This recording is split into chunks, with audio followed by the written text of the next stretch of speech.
Alright, so Photography 101. This is going to go really quick, and basically I've got a syllabus to my left here that I'm going to be covering some terminology on. Basically that's going to be my roadmap. And I've got my test camera right here, which the lens is currently off of. I'll show you some fundamentals of the camera. So we're going to go down and try to explain some of these terminologies and these words in order to help you understand the camera better and shooting photography a little bit better. The reason that we're going to go ahead and do this so quick is because a lot of this stuff you can just pick up as you're going along, but it's very important as you're working with your camera and as you're taking different photos to understand what the different terminologies mean in order to shoot the best photography that you possibly can. So let's get going, and the first thing I'm going to talk about is light. Photography is all about light. No matter what, it is the art of capturing light. And I've heard people before describe photography as painting with light, and I really like that analogy because it truly is. You are taking something that's receptive to record light, and you're recording what is happening light-wise within a specific scene within, over the course of a few seconds, or maybe, it's a split second or a fraction of a second. And that's just a very important concept to understand. So everything that we're going to be talking about builds off of the concept of light. So the first thing I want to go through is we're going to start kind of back of the camera and what actually is recording that light in both film, which just happens to be a film camera, or a digital camera like the camera that I'm shooting with, and talk about the sensitivity of that and how that all works. So first and foremost, the film or the sensor is always going to be located at the back of the camera behind the lens, and I'm going to open up the back of this camera to kind of show you on a film camera how everything goes. So this is the back of the camera. This is where your canister of film would sit in your camera, and then it would feed film over this window right here, over these rails, and these sprockets would help drive that into this guy right here, which is the little sprocket that collects your shots. So as basically we're looking at this, this little window is what's going to pop open and shut again in order to collect light information to put onto the film. So the same exact concept holds true in digital photography as well. And what's in the back of a digital camera is called a CMOS sensor. Basically what a CMOS sensor is the exact same thing as film, except it translates the light that you're capturing in a scene to a digital format so that the camera can digest and store as like a JPEG or a raw image, versus what this is going to record at is just going to be a negative, which is a chemical process that basically, there's light sensitive chemicals that go onto film, and as the light comes into the camera, it's going to set those light sensitive crystals that are within that film to turn around and do specific things in order to create what's called a negative. A negative is basically a negative of an image, or where your lights are going to be dark and your darks are going to be light, and colors are going to be all wonky as well. But what a negative does for you though is when you're developing your film, basically as light goes through that negative, it's going to take the light and push it onto your photographic or your end medium for that photo, which is probably going to be photographic paper. The photographic paper is going to then have the positive of the image because the light travels from the light source through the negative, which stops certain light from getting through and allows other light to get through, and then onto the paper, which turns into a positive image, or what we would normally see with the human eye. So there's let's talk about ISO and ASA. So ISO is going to be the more modern terminology and the more commonly heard. ASA is very old school, and the reason I'm bringing it up is because on my trusty Honeywell Pentax Spotmatic F, which was built in the 70s and probably designed earlier, there's an ASA number. The ASA number actually correlates to ISO. It's just that it switched terminologies as it went from being an old school technology to, more modern. So on the digital camera that I'm using to shoot this with, I'm using ISO. And the important thing to understand about ISO with a film is on a digital camera, ISO is something that you can very easily modify. So setting the sensitivity of that sensor is a very easy thing because it's just a number that sensor has to react to. Whereas on film, since it's a chemical process, you can't really set your ISO, but you would use different films that had different ISO ratings. So like, I shoot anywhere from 200 ISO to 800 ISO normally. And depending on the light conditions that I'm in, those different films or those different settings for my digital camera are going to be more appropriate or less appropriate. And sometimes I might break that rule and go higher if I have a really low light situation and shoot, 1600 ISO or 1250 ISO or something of the sorts. But I would probably never do that on a film camera. They do make that sensitivity of film, or they might still make that. I found out that I can't buy 800 ISO film and where I'm from, so that's kind of an interesting thing. But right now you can easily buy 200 or 400 ISO film, and that's a really good starting point as far as an outdoor shot and an indoor shot. So let's talk about what those numbers mean. So 200 ISO film is going to be less sensitive to light, and what that means is on the film side of things, there's photocrystals that I kind of touched on earlier. Those crystals are going to be very fine, and they're going to react to the light differently and in different ways than the 400 ISO film, which basically has twice the size of the crystal. Which, when the light comes through and hits that film, what's going to happen is those crystals are going to rotate and move and do weird things in order to record the light information that is coming into the camera. So on this, we can't swap out film halfway through a roll. I guess we could, but we would ruin a good part of that roll. Or on a digital camera, you can set that on the fly. The same thing is true. So as you develop those with the larger crystals, it's going to give you a grainier photo. And this holds true for both digital and still photography as well. So that's why I try to keep my ISO as low as I possibly can, is because it's going to give me a more clear and a more fine picture. So let's talk about the size of the film really quick and the size of sensors really quick. So in this guy, it has 35mm film, and that's the most common film that you're going to find everywhere. And basically that's the size of this little guy right here, and describes that. There's also 120mm, which is a big guy. It's a big old box, and you see that on more professional cameras or hobbyist cameras, or cameras that are meant to do specific things that get really, really, really big images. So if you're making huge posters or doing huge enlargements, a higher millimeter rating for your film is definitely going to help you out.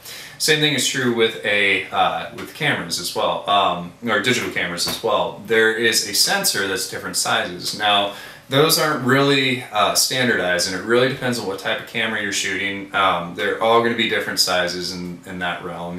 From a phone, it's going to have a very small one versus like a point and shoot, which are also pretty small. Whereas the 7D that I'm using right now is going to have a larger sensor, a larger CMOS sensor, and the size of that's going to be bigger, capture a more defined image, and have higher megapixel rating, and give you better resolution in the end game. So. Next thing I want to talk about is aperture and f-stop. So basically the aperture is set on your lens, and even if it's on a digital camera, it's still going to be modified within the lens. And basically what that is, let me set this over to manual. It's going to be a hole that gets bigger and smaller as you set it. And the idea of that is you're going to force light through a larger hole or a smaller hole, and that has a couple of benefits. It controls how much light is getting to your film or your sensor, so you can use that to take photos in lower or higher light situations. And it's also going to affect what's called the depth of field. And the depth of field basically is an interesting concept, but it's the focusing area that you have to work with. So I drew a couple of pictures earlier, kind of go through this. So let's pop this guy up. So we've got, just to review really quick, f2.8, the lower the f-stop number is going to be, the larger that hole is going to be. So basically what a 2.8 is going to be, which this one goes from 2.8 to 16, is this is going to be wide open, lets all the light in that it possibly can through the aperture. F16 is going to be a smaller pinhole, and it forces light through a smaller hole. Well, what that means is less light's getting into the camera. Now, the interesting thing with that is, just like a garden hose, if you use a small aperture to force your water through, you're going to have a more concentrated beam of water, basically, and you're going to have a very focused beam that can shoot across, long distances or whatever. Whereas if you have a wider hole, it's going to fall out of that hose and you're not going to be able to shoot that water near as far. So the same analogy kind of works with cameras. So we've got our camera right here on the left, and we've got two different f-stops here, and this isn't drawn in proportion at all. But imagine your subject is, you know, somewhere around here. Basically, depending on what your f-stop is set to, your depth of field is going to be different. So if you can see this guy right here, it's labeled 16, and then it has a dotted line here and here. What that means is everything before that depth of field is going to be out of focus, everything within that depth of field is going to be focused, and everything past that depth of field is going to be out of focus. As you set your f-stop to be more open, what happens is your depth of field gets smaller and smaller. So right here I have it illustrated where 2.8 is this, you know, tiny little sliver of your depth of field. It's a lot harder to focus within that.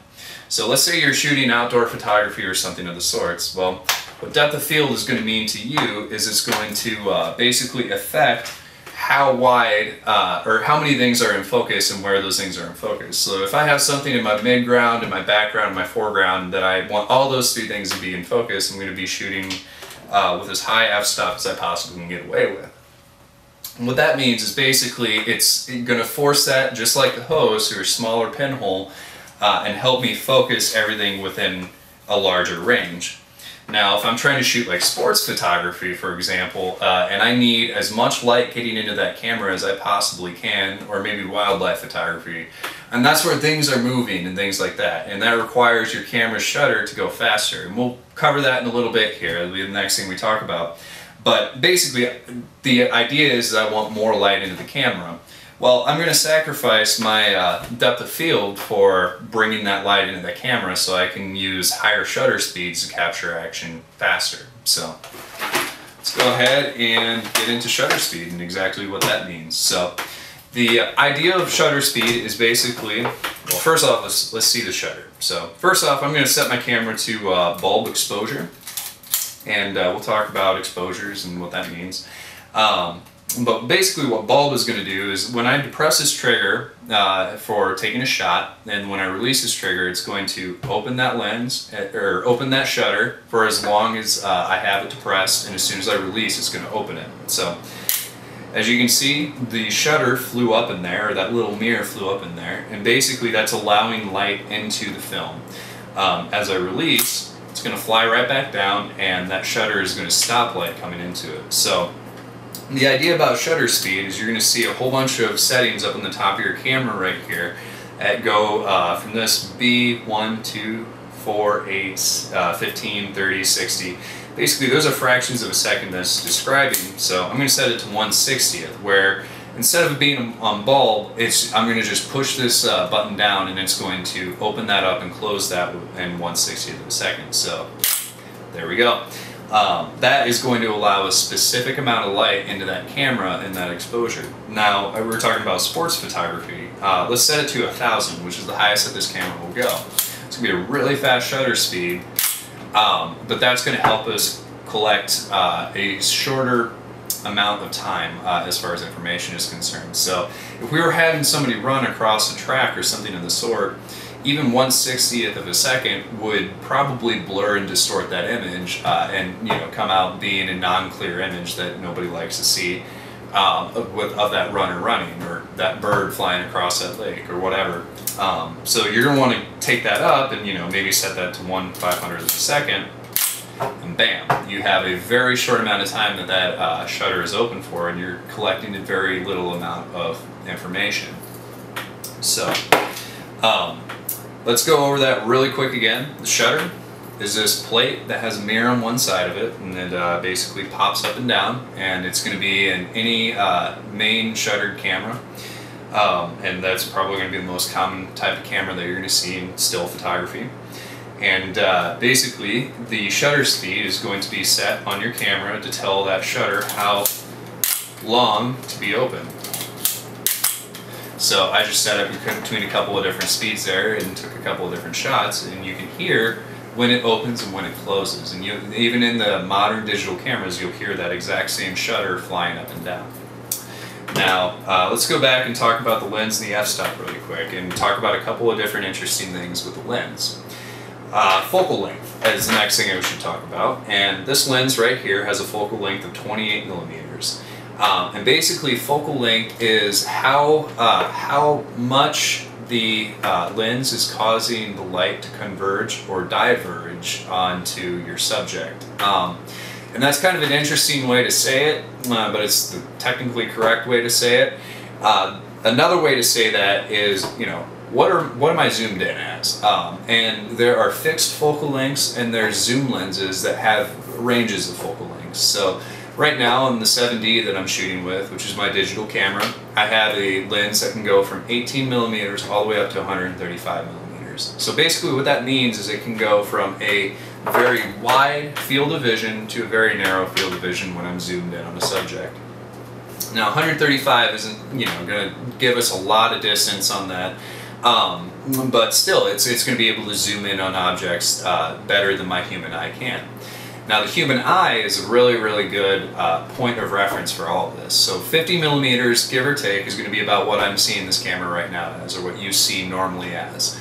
And that field of vision is about the same, 50 millimeters. So the idea about this guy, which is a 28 millimeter lens, and has focal length of 28 millimeters, that guy right here is going to be able to have a wider field of vision than the normal human eye would be. It's going to capture more information off to the sides and up and down than what the human eye would.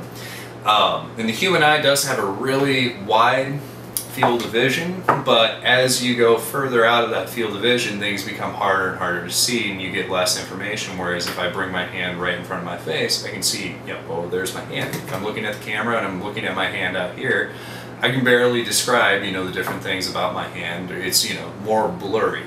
So technically speaking, the human field of vision is much bigger than 50 millimeters, but at the same time, when it comes to translating that to photography, it's about the same. So a 50 millimeter lens would be considered what's called a portrait lens, and the reason that you'd say that it's a portraiture lens or something of the sort traditionally would be so that it looks like normally how I would look in my human eye, and it's not going to just distort things. This 28 millimeter lens is going to actually distort the image a little bit on the side so that it can catch a wider field of vision. And as that number goes down and down and down, you know, it gets closer to what's called a fisheye lens, which everybody's seen those really crazy shots, you know, they use them all the time in skateboard photography and stuff like that, where you can see a huge scene that's really distorted, but as things get closer to the middle of your shot, they're going to become more and more in focus. So, you know, you'll see a skateboarder up in the air, which is not distorted too much, but once you get off to the right or the left or the top or the bottom of that photo with a fisheye lens, which, you know, could be like a 2 millimeter, who knows, that's going to really distort what you're looking at, and, you know, the information that you're going to catch, just like in normal human vision, is going to be less and less information. So, cool. Let's talk about the mount for the lens and actually put this lens onto the camera. So the mount is this silver ring right here, and this guy has a screw-on mount. My digital cameras, it's a, I think it's called a bayonet mount. Don't quote me on that one. But different mounts will take different types of lenses, and you can actually convert these to be different brands of lenses and stuff like that. The Pentax has, I believe, what's called a K mount, but look that up before taking my word on it. I always have to because I don't buy lenses very often for these old cameras. But on my Canon, it's called an AF mount. So basically, I'm going to go ahead and screw this lens on and do it very carefully so I don't screw up the threads on that mount, because it's a screw action. And then basically, the lens is now on the camera and ready to be able to use, or be able to be used. So that is what a lens mount is. So let me go through here. We've covered film and sensors, ISO and ASA, 35 millimeter and what that means for the film. Aperture and f-stop, we've covered that. The lens and the mount, we've covered that. Focal length, 50 millimeter lens and, you know, normal human vision. Zoom and fixed, and, you know, what a zoom lens is versus a fixed focal length lens, which actually reminds me, I didn't really go into the zoom stuff too much, so let's review that really quick.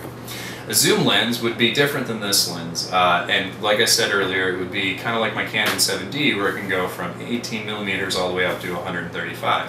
if there's a range for the focal length of that lens, there's going to be a range for your f-stop as well. And the reason is because once you zoom in with this Canon lens, it can't keep that aperture as open as it was before. So I believe on this lens it goes from 4 to 5.6 on the lowest amount of f-stop, which is a really important thing to take into consideration. And going back to the sports photography analogy, let's talk about what a fast lens is. A fast lens is basically going to be a lens that can open up a huge amount of light into that camera so that your shutter speed can go faster. So let's talk about what an SLR camera is, or a DSLR camera. This is an SLR camera. I'm using a DSLR in order to shoot this video. So the D stands for digital, but this is a single lens reflex camera. So basically what happens right here is there is a prism, and the same thing in my Canon, where you see this bump on the majority of modern day cameras that are semi-professional or professional, that actually takes what's coming on that mirror that you saw on the shutter right here. It takes the information from that mirror and translates it back up to your eyepiece. Same exact thing happens on my Canon. And what that little mirror does is it's basically the shutter, and then it hits this prism, and then bam. And that's what would define a SLR camera. So, not too important that you remember what that stands for, but it's an interesting thing. You know, it'd show up on a college test. Okay, so we've covered shutter speed and exposure. We've covered focus and zoom. And actually, let's talk about the flash real quick. So, the top of this guy, there's going to be a hot shoe, or the mount for the flash. And basically what happens is when an exposure happens, or when you hit this button right here, that flash, or a little electrical charge, excuse me, let me rephrase that.